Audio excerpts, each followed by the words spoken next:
সাবধান। তারেক রহমানের বক্তব্য পরিষ্কার, এখানে কোন ধরনের যোগদান হবে না।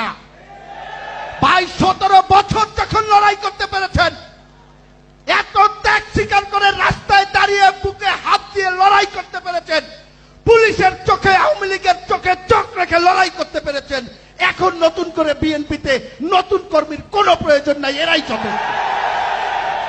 কথা যদি না শোনেন, তারেক রহমানের নির্দেশনা যদি বুঝতে ব্যর্থ হন, আবারও আপনাদের সাথে আমাদের দেখা হবে। তখন এরকম না হওয়ার কাতারে যেন আপনাদের কারোর সাথে আমার দেখা না হয়। এবং এই কথা আমার ক্ষেত্রেও কার্যকর। আমি যদি তার নির্দেশনা বুঝতে ব্যর্থ হই, নির্দেশনা মানতে ব্যর্থ হই, আমিও না হওয়ার কাতারেই হয়তো আপনাদের সাথে দেখা হবে। আপনারা খেয়াল করে দেখবেন, আমাদের অনেকেই 5 তারিখের পরে হাঁটা চলা কথাবার্তার মধ্যে একটি পরিবর্তন চলে এসেছে, একটি ভাব চলে আসছে, আসছে না?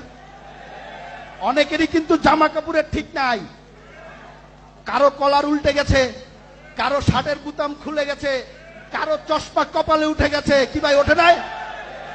উঠছে? আচ্ছা, এখন আসেন।